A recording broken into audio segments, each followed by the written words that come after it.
And while you were talking, and when you said that fear, you talked about fear of losing or fear of failing. It reminded me of something, a sports mentality, something that a coach told me in high school. Well, he told everybody, the whole team.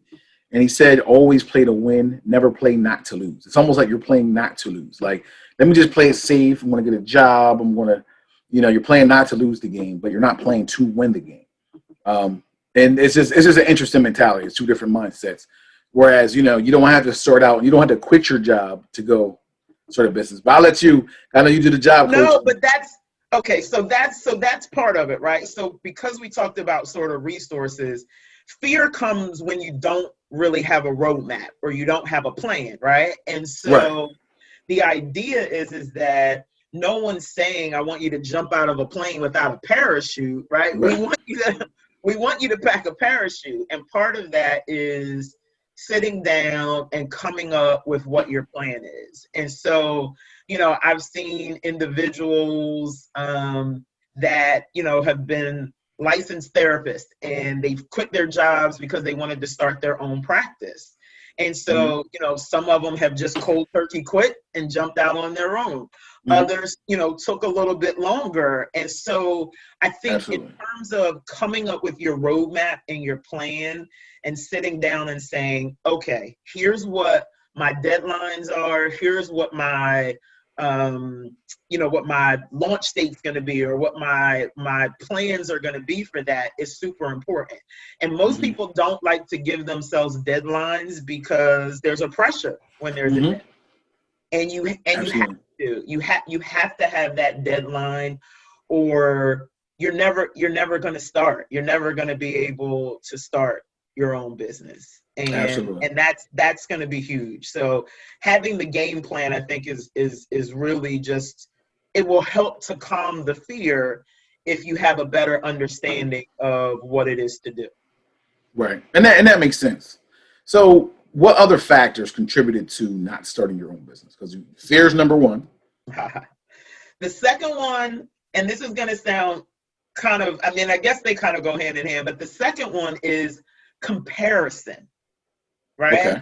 Okay. And so what I mean by that is, let's say you want to start a landscaping business, right?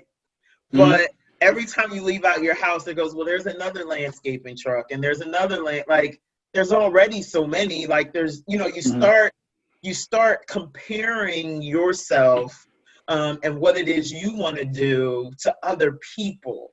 And you know what I mean? What comparison does is comparison allows you to see the best and the good in other people and the worst in you. And so it essentially is you putting yourself down, right? Like, it's you kind of thinking negative, like, well, I'm not going to compare to that, or they're doing so much better than what I could do. And that's difficult, especially because, part of starting your own business is you really should do a competition study, right? You do want to take a look at what competitors are in your area and what they're doing. And, you want to start using some of that in terms of a blueprint, but you can't let that comparison or those, that research that you're doing, you can't allow that to stop you from jumping out on your own. Each one of us has a unique skill set that we bring to whatever we do that's going to be different. So even if you and I are doing things that are similar, there's going to be a difference. And, I will be needed and you will be needed. And there's enough out there for everybody to eat. Absolutely. What I mean? Absolutely. There's definitely enough out there. Absolutely. It's interesting as you say comparison. And what that reminds me of is somebody with low self-esteem or depression, or, and I'm not even talking about like clinical depression, but just like even situational. It's like you're constantly looking at somebody else and you can never measure up. Yeah. It's always a losing proposition. Well, you know what? And I call that self-hate. I call that negative talk, right? That's negative talk. But if you had somebody talk negatively about you, or like if we had someone talk negatively about us, we're quick to jump to the defense. Like, don't say that about me. But when we talk negative about ourselves, we don't get on ourselves like that. We don't Right. say, hey, Jourdeanna, knock it off. Like, you're better than this. Don't go down that rabbit hole. But it happens.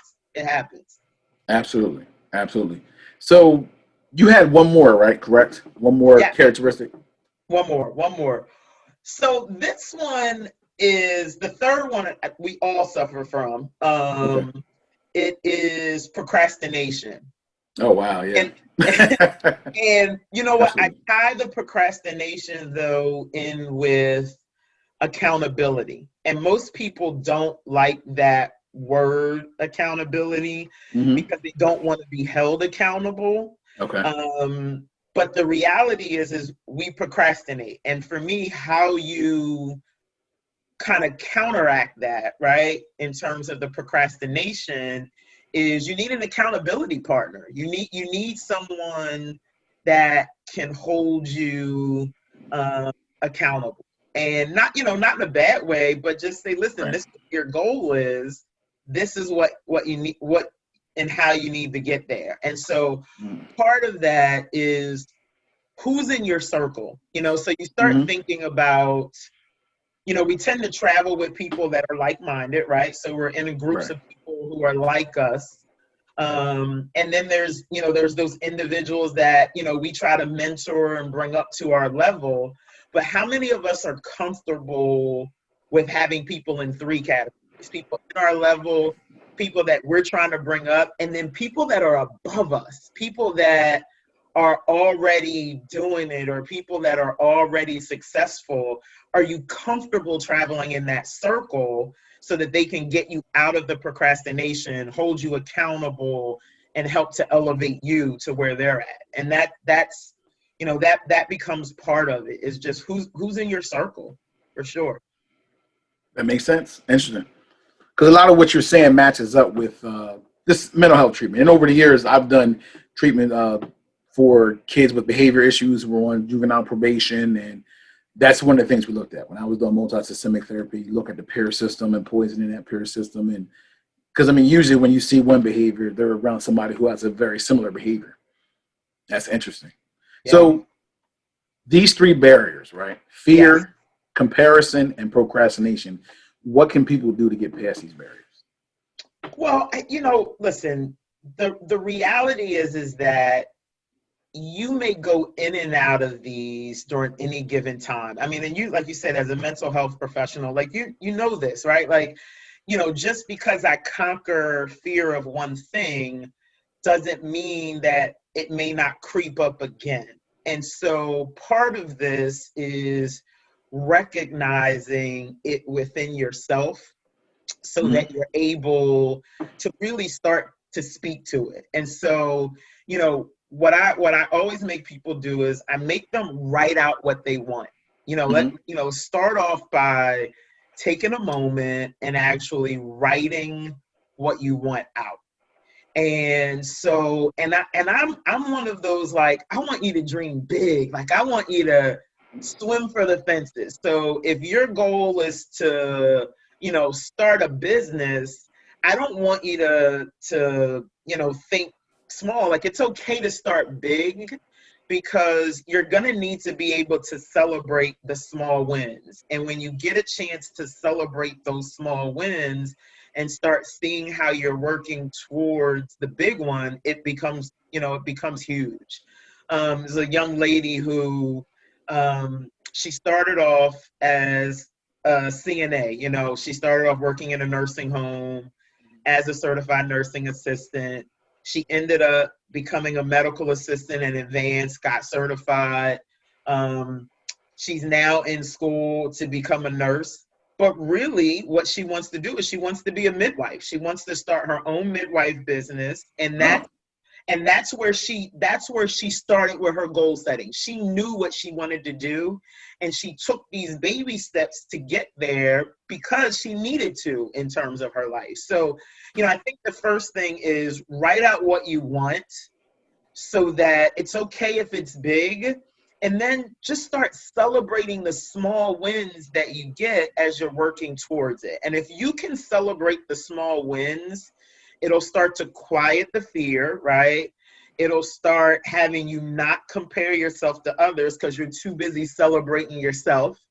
And really, it will stop you from procrastinating because, I mean, you know, anytime we see progress, it's like, oh yeah, well, let me see more progress. You know, it's like if I'm trying to lose weight and a couple pounds come off, well then I'm going to keep doing what I'm doing because I want to see more. And so if you can start that way in terms of celebrating the wins, I mean, I can't tell you how much it will help individuals to get the confidence that they need to be able to move forward. Absolutely. You sure you don't have some type of psychological practice or Well, I need a just job coaching, right? Yeah, no, it sounds good and it makes sense. It makes perfect sense. So to clarify for everybody who's gonna watch this video, Yes. what types of businesses are we talking about here? Because some people might say, that's not, you know, the type of business that I'm talking about. I don't think that applies. But what type of businesses are we talking about people starting? Well, I think that's the joy of it. Especially, I mean, let's realize that 2020 has been a challenging year for a lot of individuals, right? We've had a pandemic. We have had so much social injustice. Not that it only is in 2020, but we've seen so many things come about as a part of it here in 2020. And the reality is that our unemployment rate hit 14.7% Absolutely. in the month of April. I mean, and it's slowly coming down, but it's still over 10% right now. And so a lot of people during this pandemic have been thinking about, how do I make money? Or how do I not get myself caught in relying on these companies and this, and you know, how do I start off on my own? And so I think the joy of that is that, I mean, it could be any kind of, it could be an online business, it can be you know, product-based business, it could be a service-based business, it could be blue collared, and meaning, you know, landscaping, construction. It can be, you know, we talked about mental health. It could be individuals wanting to start specific mental health, you know, to deal with racial injustice, or, you know, like, so the joy of it, and I think that's what I've enjoyed so much about 2020, is that it really has given individuals the opportunity to think outside of what we may think would be the normal businesses, right? Like what you might think of as normal industries to go into. I mean, there's so many different things that individuals can have. I mean, the technology now in terms of virtual and being able to meet with clients all over the world. And so it really, I don't think that they're limited. I don't believe that individuals are limited. Whatever item you want to, whether it's a product or a service, there's a way to make it happen. And that's the joy of the time we're in right now, for sure. Absolutely. Absolutely. And it's ironic that you say virtual when, you know, this is the business that I started only maybe 4 or 5 months ago. And here we are virtually discussing, I mean, talking about this topic. And, you know, we both did it, not recently, this year. Yeah. Yes. This year. Exactly. And, but you know what? This year has motivated people in a different way. You know, it's something when unemployment is that high. It's something when you are sequestered in your house and you can't go anywhere and you're left to your own thoughts. And so when you start thinking, I mean, they use that word essential to death, right? They kept saying essential jobs, essential workers. And so for everyone who was at home, who wasn't working, what you felt was that you weren't essential, that you weren't important, that what you did wasn't important. And so now it makes you start trying to think, well, I need to be essential. I need to do something where I'm going to be essential. And, you know, that's where just a lot of small businesses have popped up, because out of the motivation of, I don't want to feel this way. I don't want to be stuck in this type of mindset or place that I'm in right now. Forget you 2020. I'm going to start something on my own Absolutely. Have a plan.